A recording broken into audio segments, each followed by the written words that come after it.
Hello everyone, dictionary reading में आपका स्वागत है। कुछ भी आगे बताने से पहले चलिए आपको एक छोटा सा वीडियो क्लिप दिखाता हूं, फिर बात करते हैं।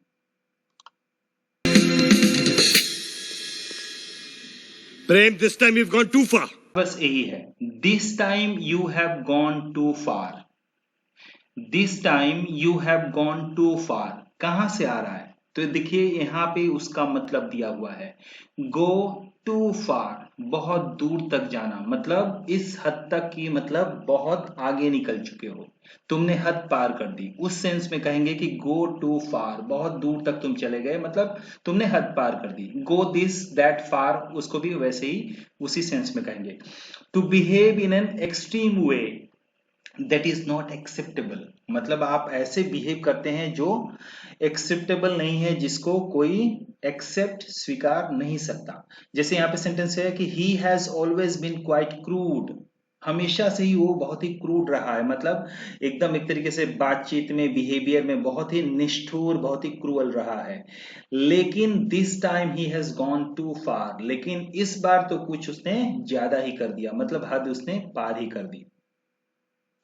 I never thought she would go this far. मुझे यकीन नहीं था कि वो इतनी दूर तक जा सकती है, मतलब इस हद तक भी जा सकती है।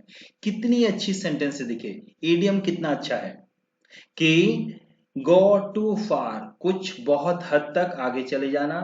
go this far that far ऐसे भी आप कर सकते हैं। तो he has already been quite crude, हमेशा से ही क्रूड रहा है, क्रूर रहा है या क्रूअल रहा है, लेकिन this time he has gone too far, लेकिन इस बार तो उसने कुछ ज्यादा ही कर दिया, हद पार कर दी।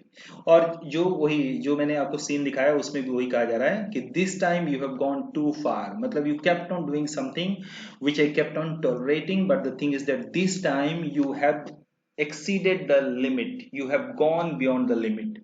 gone beyond the limit के सेंस में ही बोला जा रहा है कि ये go too far, you have gone beyond the limit, आपने हद पार कर दी। ठीक है, तो ऐसे आप इसको यूज कीजिए, आपका सेंटेंस बहुत ही इंप्रेसिव होगा, बिलीव मी। और अभी तक अगर आपने चैनल को सब्सक्राइब नहीं किया है तो please subscribe to dictionary reading and keep on improving. Finally, thanks a lot for watching the video.